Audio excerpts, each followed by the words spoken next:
Welcome to Leading Organizations That Matter, a podcast about leadership and how we find meaning, purpose, and impact in our work. I'm your host, Ray Spadoni, and today's topic is You Are Going to Fail.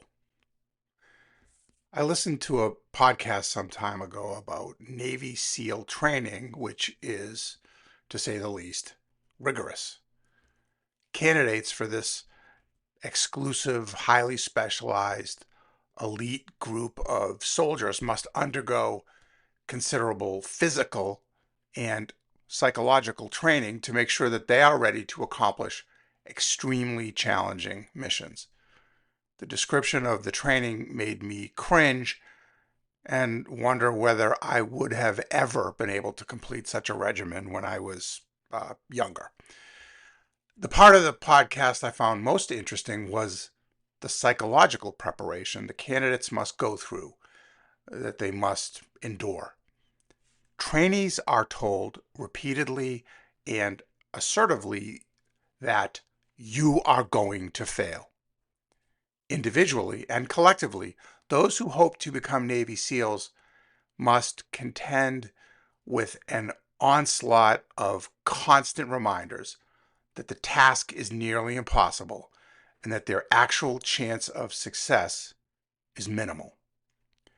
The person describing this training described the fact that the successful Navy SEAL is someone who feels as though they can beat the odds, who, despite being assured that there is limited chance of actually progressing to becoming a Navy SEAL, they're able to overcome those doubts, to overcome the prospect of failure, and to ultimately achieve.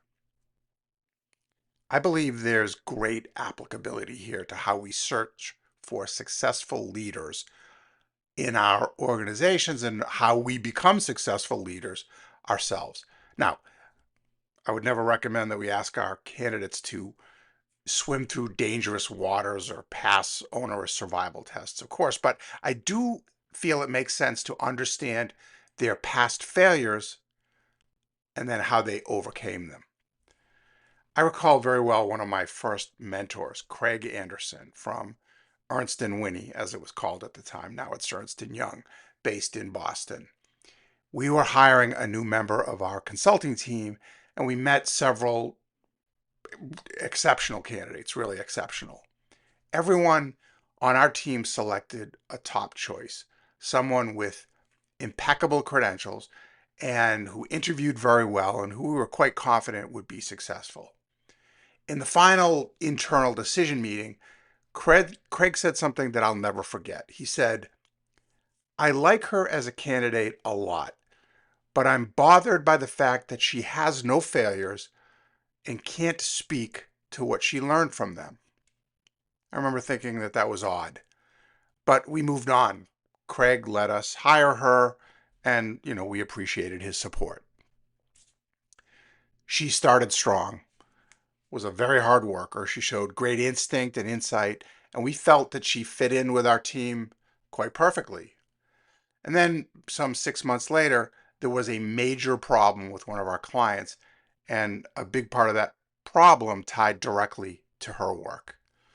Those of us who had been doing this type of consulting for a while felt that it was a problem we could all certainly get past, but our newest team member could not.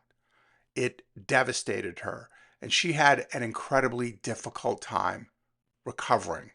She had been used to wins, not losses. She was a very high achiever. And so ultimately, that experience led to her departure, which is too bad because I am sure she would have been a great success long term in our firm. Craig's warning rang true. So, when you're hiring, ask candidates about their failures and how they experienced that failure, what they learned, and how they recovered. This is worth thinking about for yourself.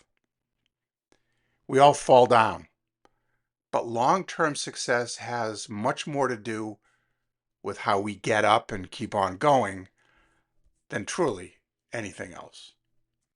Thanks for listening, leaving a positive review, and letting others know about this podcast will help a great deal.